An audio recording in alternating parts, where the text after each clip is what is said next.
বলেন আল্লাহ নবীর পদ্ধতিতে হতে হবে। মুসলিমদের খালি তুমি রাজনীতি করো কেন? আল্লাহ নবী যেভাবে করেছেন সেইভাবে। আল্লাহ নবীর মূর্তি ছিল কাবার করে, অমত অবস্থায় আল্লাহ নবী তো করেছেন কাবার ঘর। তিনি মুশরিক না মুমিন? আজকে ছাত্র জনতার এই আন্দোলনে একটা ফ্যাসিবাদী, যতই বলেন ফ্যাসিবাদী একজন না, উনি ফ্যাসিবাদী একটু বেশি ছিলেন, বেশি অত্যাচার করেছেন, বেশি সমস্যার সৃষ্টি করেছেন। পতন হয়েছে, পতন করেছে কে? আল্লাহ ছাড়া কারো ক্ষমতা ছিল? আল্লাহ করেছে, কিন্তু মাঝখানে লোক লেগেছে। ছাত্রদের মাঠে নামতে হয়েছে, সমন্বয় বানাইতে হয়েছে, প্রায় 1000-এর উপরে ছাত্র মৃত্যু হয়েছে, কয়েক হাজার মানুষ পঙ্গু হয়েছে। তারপরে নাগে আপনারা কি করেছেন? সম্মানিত উপস্থিতি, যতগুলা মূর্তি ছিল অধিকাংশই ভাঙা হয়েছে না ভাঙা হয় নাই? অধিকাংশই ভাঙা হয়েছে। মুজাফফর কয়টা ভাঙছে? শেখ আব্দুর রাজ্জাক কয়টা ভাঙছে? আব্দুল্লাহ বিন আব্দুর রাজ্জাক কয়টা ভাঙছে? মুসলিউদ্দিন কয়টা ভাঙছে? খালি ওয়াজই করছে। মূর্তি ভাঙা তো দূরস্থান, মূর্তির এই গায়ে একটা আসর দেওয়ার যোগ্যতাই হুজুরদের নেই। খালি বক্তৃতার কোথা ফাঁদা। এই জন্য বলছে আর কোথা ফাঁদা করে হতে বেউকুফি আমি করবো না, আমাকে দেখো না। কাজ যারা করে তারা কাজই করে, আর আহলে হাদিসের চাপাবাজি করে।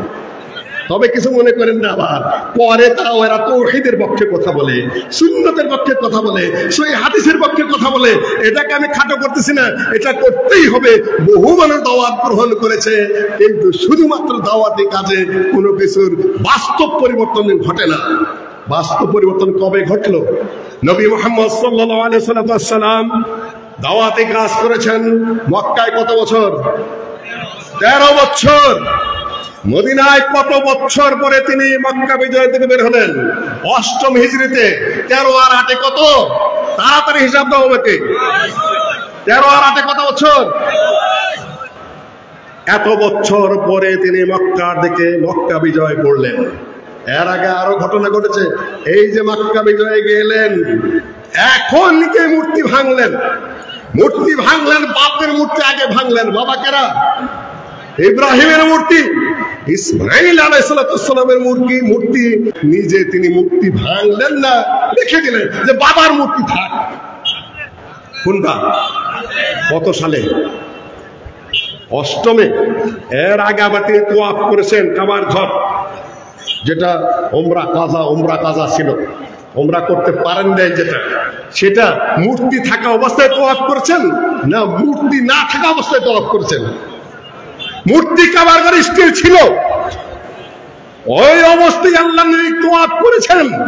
এখন ফতোয়া কি দিবে আমার হুজুররা? আল্লাহ নবী শিরক করেছেন কিনা? কাবার ঘরে মূর্তি আছে, সেই কাবার ঘরে আপনি তোয়াফ করেন, তাহলে আপনি মুশরিক না মুমিন? জবাব কি? ওই জবাব তো দিচ্ছেন না। জবাব নাই, তাই না? জবাব দিতে পারবেন না তা আমি জানি, একঘেয়ে আওয়াজ হয়। বুঝতে হবে আপনাকে মাথায় সবকিছু নিয়ে, আল্লাহ নবীর গতিবিধি নিয়ে। বলেন আল্লাহ নবীর পদ্ধতিতে হতে হবে। মুসলিমদের খালি তুমি রাজনীতি করো কেন? আল্লাহ নবী যেভাবে করেছেন সেইভাবে।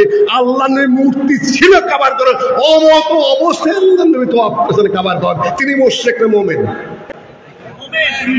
কিভাবে কাবার ঘরে মূর্তি আছে, কিভাবে তোয়াফ করলেন তিনি? একটা গতি, একটা পদ্ধতি, একটা সিস্টেম। আপনাকে পৌঁছতে গেলে মাঝখানে বহু কিছু সামনে পড়ে, ওগুলাকে ডিঙ্গে যেতে হয় লক্ষ্য পানে। আপনি যদি ওই সময় ফতোয়া দিতেন, তাহলে আল্লাহ নবী কাবার ঘর তোয়াফ করতে পারতেন না, কেন ভিতরে মূর্তি রয়েছে। কিন্তু আপনি যদি লক্ষ্যভ্রষ্টভাবে কাজ করেন, আপনি মুশরিক হবেন।